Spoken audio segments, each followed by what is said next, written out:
Hello and welcome to Skills to Pay the Bills.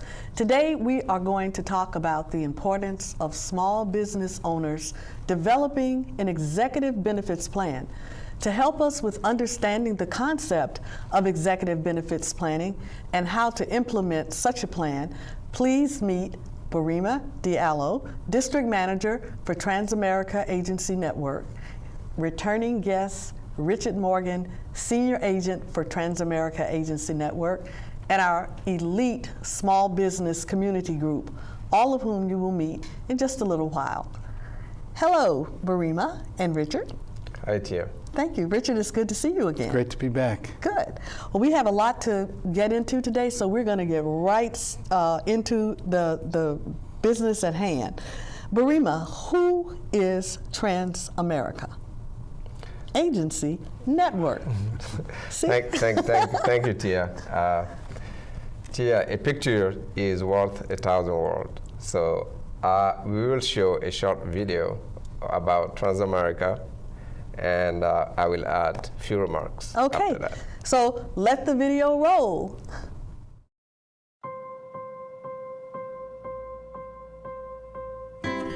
Through the years, you have invested time, money, and a good deal of energy into making your business run like a well-oiled machine, or better yet, a fine timepiece. Today, you're there to make sure everything is running smoothly, accurately, and with precision. But when you are no longer able to personally guide its operation, who will be there to make sure your business keeps on ticking? Maybe it's a family member who is poised and qualified to carry on the tradition. Perhaps one or more business partners will want to purchase your interest. Or maybe it's a key employee who will be best prepared to take the reins. Regardless of whom you choose as your successor, there is an easy way to assure that the transition will be as smooth as possible. Industrial machines, fine watches, and long-standing businesses. They each perform day in, day out, maintaining current productivity. But in order to ensure their longevity, you have to take special care. And for your business, that means setting forth a solid business succession plan for the future.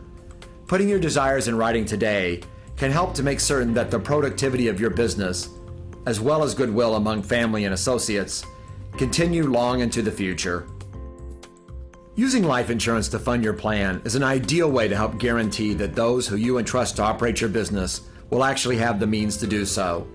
With this succession plan in place, you help ensure a smooth and agreeable transition for your loved ones, your employees, and your clients, freeing them to continue to honor the legacy you worked so hard to create. Your business is a cherished possession, not just for the function it performs, but for its quality, heritage, and value.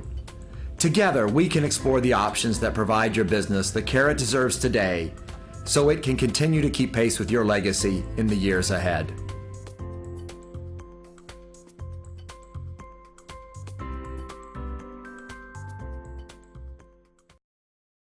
Wow, Burima, that was really great. And it leads us into our discussion on executive benefits. The question that I have, that I get often from our viewers is, what are some of the reasons as to why small businesses fail in the first 3 to 5 years of their existence? What would you say to that? Tia, most of it, I would say, is lack of capital, mismanagement of capital, and lack of key persons or loss of key persons. Right, and that's what. Richard, what do you say? Do you agree with that? Do you have anything that you'd like to add to that? Well, Burima's given an overview of those key components, and I agree. If you don't have your key personnel in place, or you don't have a good marketing plan, business plan, that's probably the other part that most businesses just open up without really understanding what their goals are. Right. Okay. Richard, let's go to you now. We've seen the short clip on executive benefits planning.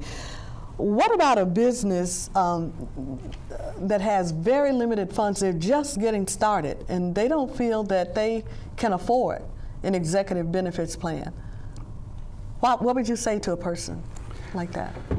Well, that comes in part of the planning. I know a lot of folks are opening up on a shoestring, but the consideration that has to be taken into account is what happens in worst case scenario. So you're trying to get by with what you have. Sometimes if you lose a key person because they've been lured away by a better benefit package, you're going to fail. The company can't sustain that loss.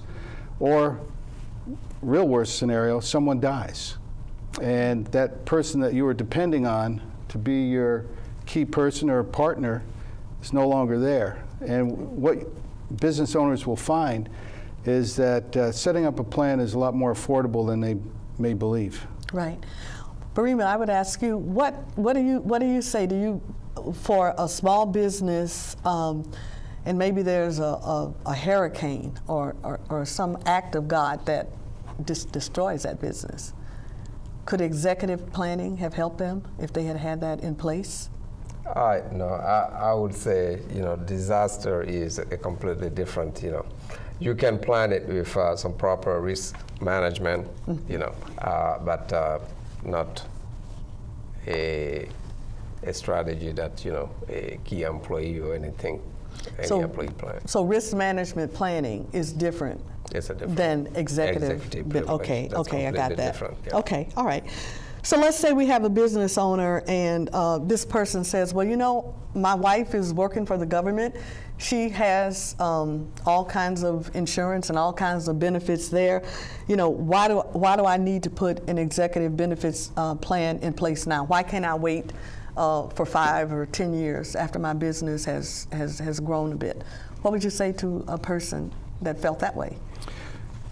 Well, a full review would be in order. I mean, while it's great that the spouse has captured some benefits through work, whether it's life insurance or health benefits or things of that nature, but how does that help the business? I don't see the connection there, other than the health aspect of it. When we're talking about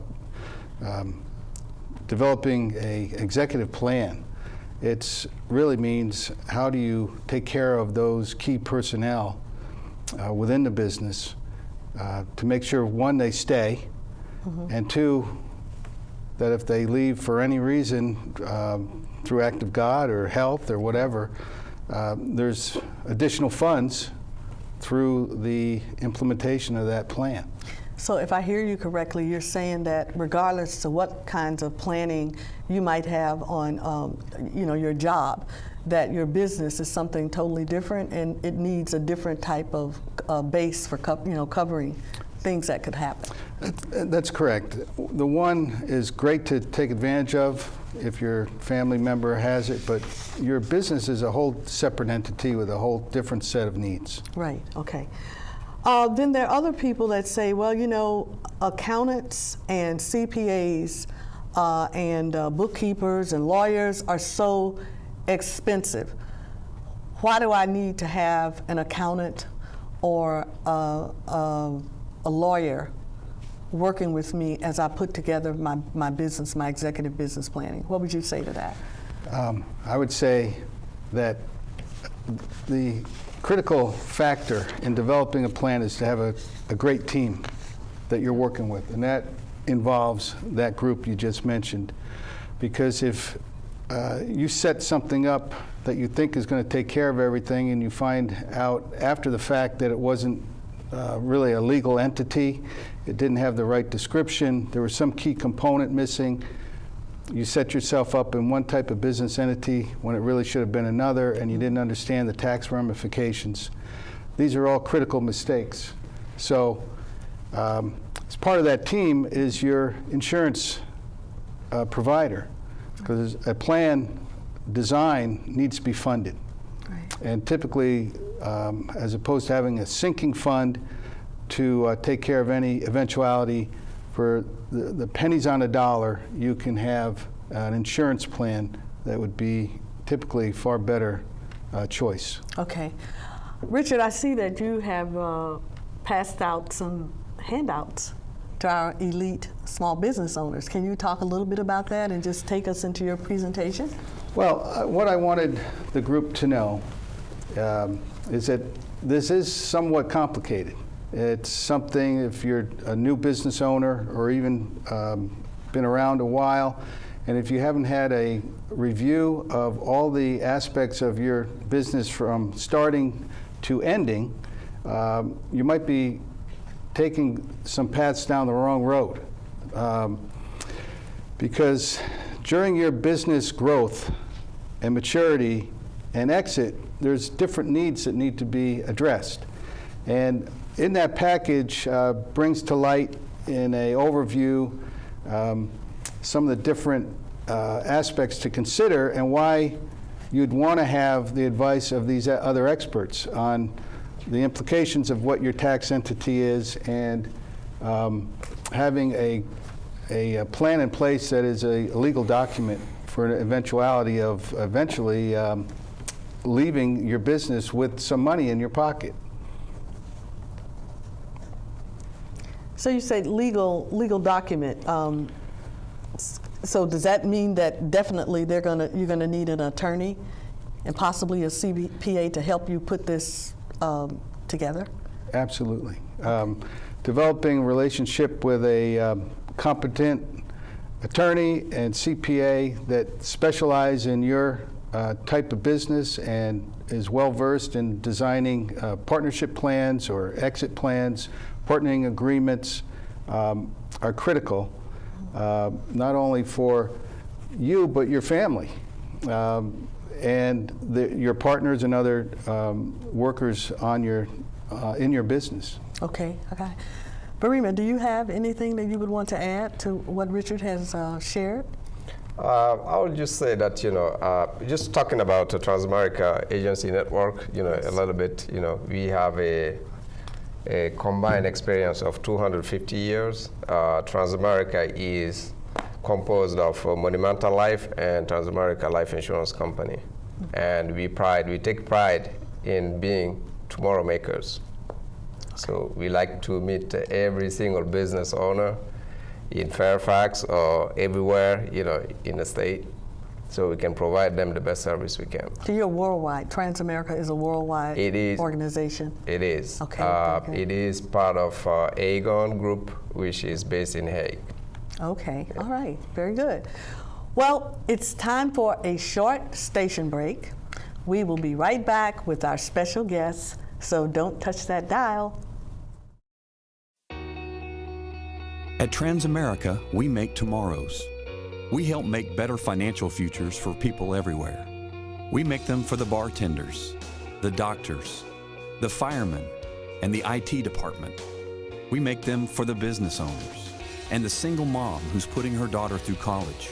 We make them for Texas, for Buffalo, for the guy with the next big idea, and for the new kid on the block. As Transamerica, we are tomorrow makers. It's who we are every day, in every community we serve, and in every relationship we share. We help support families when they need it most. We help people retire with grace and dignity. And for over 100 years, we've done what we said we're going to do. At this very moment, we're delivering on our promises to millions of customers. Because what makes us who we are at Transamerica is our shared belief in the promise of tomorrow.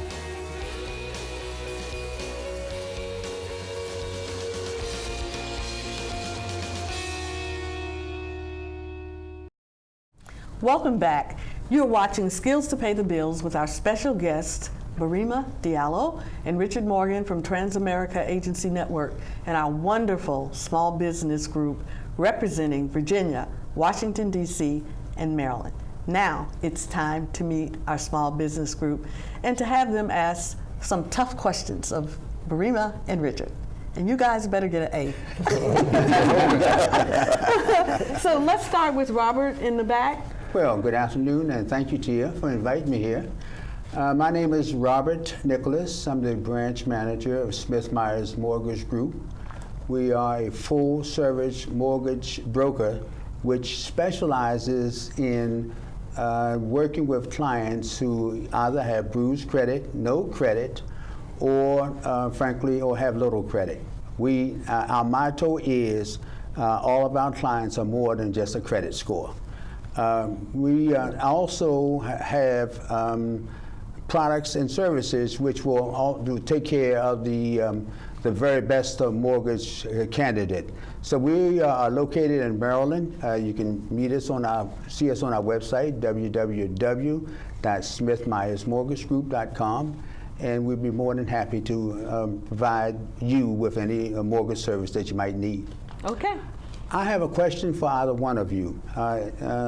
You've already given us a great deal of information in terms of why it's important, to actually have a benefit plan. But once the plan has been implemented, what do you do then to assist us in either explaining the benefit plans to our top executives or implementing the product itself? Good question. That's excellent, because no benefit is worth anything unless it's understood. Yes. What we typically would do, because the executive has to be involved with the process, is explain the details of it and how it's going to benefit them and why the company's doing it. It's a way to give a third-party look and advice to that individual on what the company thinks of them and why it's been implemented, that person is important to the company, and that they understand what the components of that plan are. So we're there on the front end, and then on a regular basis, we pride ourselves, as Brima has mentioned, is to service. And that is something we commit to on at least an annual basis. Thank you so much. Thank you. Sharon? Great. Good evening. It's great to be here with you. And Tia, thank you for having me. I think this is a lot of good information and very excited about it. I'm Sharon Anderson, and I'm an attorney. I have my own law firm, the law firm of Sharon Stiles Anderson, and I'm also the founder and CEO of the DMV Empowerment Zone, which is a nonprofit organization that works with churches and individuals to achieve their goals, identify vision, and put legs to a vision so that it can be achieved. I work with a large number of churches, and so my question to you is this: does it differ when you're dealing with nonprofits? How would you apply the executive benefit plan to a nonprofit, and what would you tell a church or a congregation about the importance of an executive benefit package to a pastor? That's a great question. A nonprofit is essentially a type of business entity that has certain tax advantages, but it's still all about the people. And in the scenario you're painting, the congregation should, in most cases, want to keep that pastor. Not always, but usually. And conveying that through a special plan for them to entice that pastor to stick around by having those benefits that are going to build in value for them towards possibly their retirement years is invaluable. And again, it'll be all about communicating the message of the importance of it and how it works, how it functions. Good. Thank you. Derek. All right, great. Hey, thanks for having me here this afternoon. I'm Derek Jason Smith. I'm the Vice President of United Credit Education Services. We are a 10-year-old credit restoration company, and we help Americans recognize their rights and protections within the law. Congress enacted something in 1971 called the Fair Credit Reporting Act, and it says Americans have the right and the ability to dispute any and all derogatory information on their credit report. Judgments, liens, collections, et cetera, and to really push to hold the credit bureaus accountable. Right. People hear the word bureaus and they think the credit bureaus are government agencies, and they're not.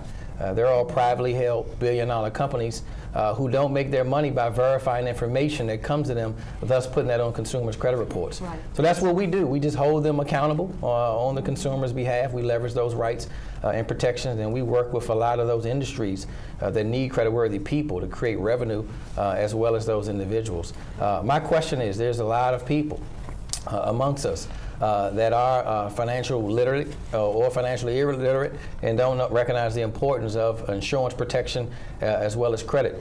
Could you basically just speak upon why credit is important to the individual and the small business owner, and speak to that same end on insurance protection, why it's important? Well, yeah, so that's an important aspect of our modern life is your credit.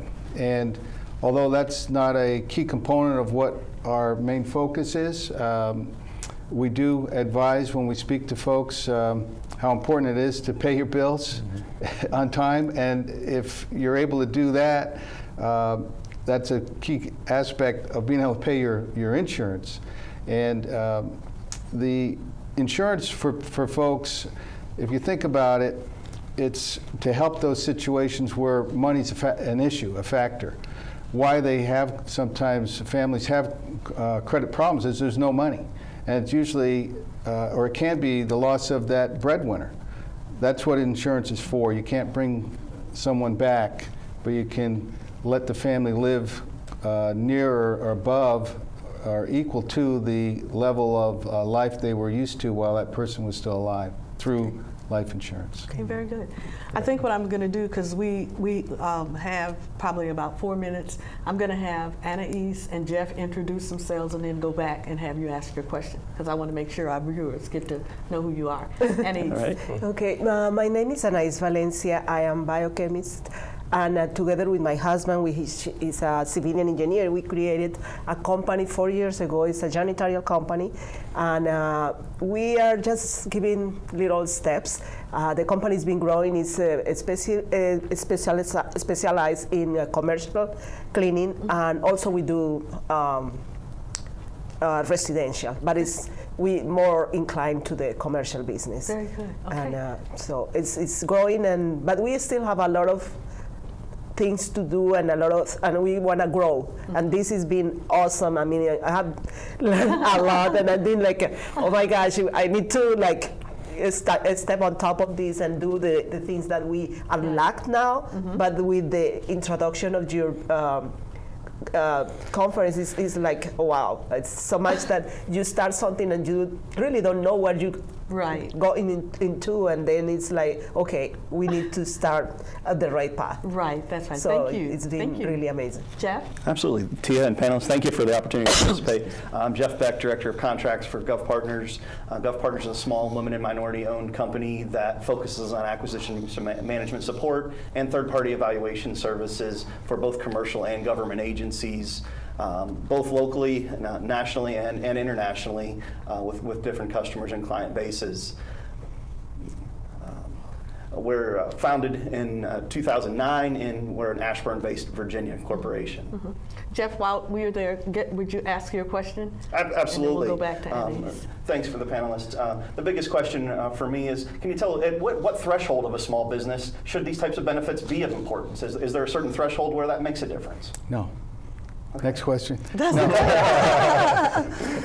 it's an excellent point, but really it's for any size business, whether it's a sole proprietor, partnership, on up.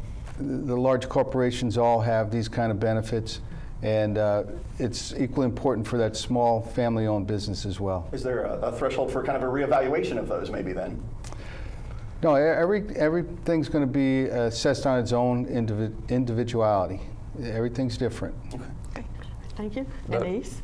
Oh, I'm sorry. Yeah, I just wanted to add something. You know, the benefit is really to attract and maintain, people, the executive that you have. So that's the main idea of it. Great, thank you. Very good. Anais? I just sort of combine two questions in one. First, how a company that haven't established this benefit plan can do it if it's already been like few years working, and also how expensive is that for a small business? Because that's the big issue for Absolutely. a small business. What most people are surprised to find that insurance costs have actually come down over the years, and there are several plans to choose from, but there is an inexpensive way to take care of your concern, and most people don't have insurance because they think it costs more than it really does. Okay. All right, very good. Thank you. Thank you, guys. Well, our time is just about up. And I want to thank Burima Diallo and Richard Morgan for helping us to understand how critical an executive benefits plan is to the small business community. Burima's and Richard's information is scrolling on the screen right now, so get in touch with them if you have more questions. We also want to especially thank our small business group for taking time away from their busy schedules to be here with us in the studio today. You will see them again real soon when we talk about the subject of financial management for small businesses. Thank you for watching Skills to Pay the Bills. Bye-bye. Welcome to Transamerica, where together we're transforming tomorrow. Your husband put this all together when Emma was born. He was an amazing man. This is for you. It's all paid off.